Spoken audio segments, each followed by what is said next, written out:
While we're in Cremona with BMW riding World Superbikes, which you'll occasionally hear in the background, they thought it'd be a good idea for us to ride the new M1000RR. And I completely agree with that brilliant idea, because it's been significantly updated for 2025.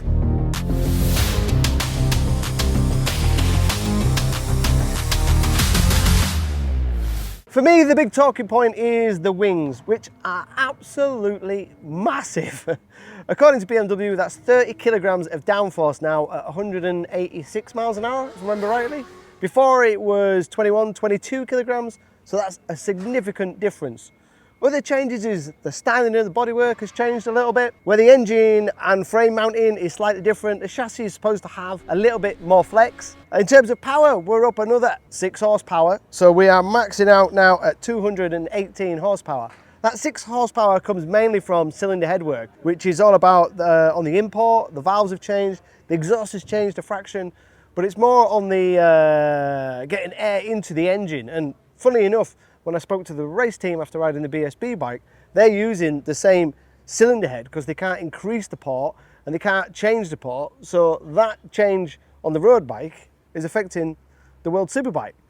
In terms of electronics, we've got a new slide control, which the S1000RR had when I rode that in Almeria, which basically means there is a system now that can measure how much you're turning into the slide. It's kind of like having a steering damper that measures how much you're turning. So that new traction control combined with a slide control is completely new electronics, because we've got a slightly different chassis, we've got more downforce, we've got slightly more power. So all those rider aids that we had before, or the lean sensitive braking, or the lean sensitive traction, and this new slide control has all been updated for 2025. We've had the opportunity to put in a lot of laps this afternoon. It was kind of supposed to be a bit of a teaser, but I ended up doing probably about 50 laps. And I don't look that fatigued. Okay, I look old, but I always look old. But it's surprising that you can ride a bike with nearly 220 horsepower, supposed to be a lethal weapon, supposed to be the most extreme inline 4-cylinder bike you can buy. Yet, after 10 laps, I was like, well,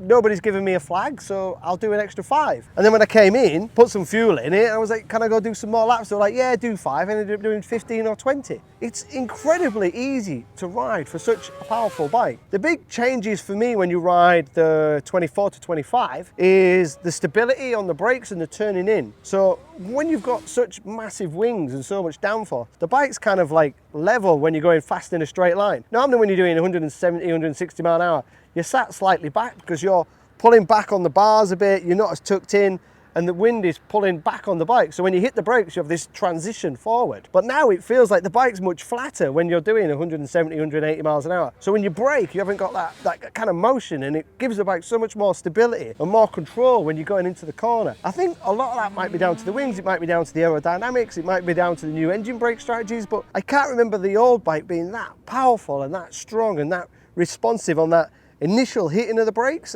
and when you're turning in on the brakes. It's incredibly agile as well. Really, really agile. Didn't think it would be as agile as it is. Power, as you'd expect, we've got nearly 220 horsepower from the inline 4-cylinder. But it's not screamy all at the top end. There's nice drive, nice progression. And the electronics are really worth a mention. You can change the traction control on the fly.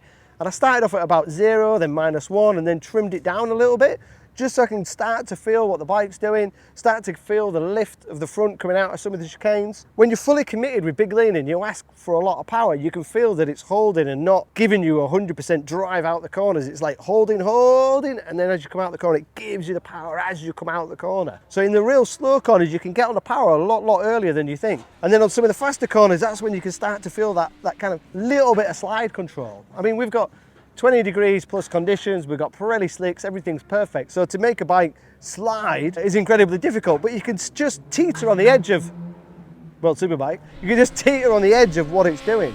In terms of negativity, it's a difficult one for me because I don't think there's an easier to ride Superbike in this class. What I need to do is get all the Superbikes together, the Panigale, the Aprilia, the Honda, and we ride them all back to back. But to do 15 pretty solid hard laps and to come in feeling pretty okay says a lot about the bike. The downside for me is price. It's just over 32,000 in this spec, and if you put all the carbon spec and you tick all the boxes, you can get to a 40,000 pound Superbike, which I wish they would have told me before I went out, because I didn't realise I was riding around on 40 grand's worth of road bike. But it is a lot of money, and for some people that's easy spend, and for other people it's hard to justify. But I guess it's more comparable to the Panigale V4S.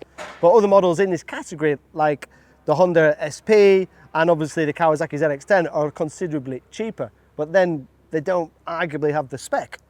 It'd be interesting when we put the bikes as a comparison. But for me, what's kind of blown me away is those wings are not just for looks. I personally like the looks. It's to really aid that stability, that braking and that force going in. There's extra power, but it's easy to ride for 220 horsepower. So it's only been a quick spin. It's not been our usual in-depth review because we've been busy playing on World Superbikes. But if you want to know any more technical details, fire some questions below and we'll get back to you.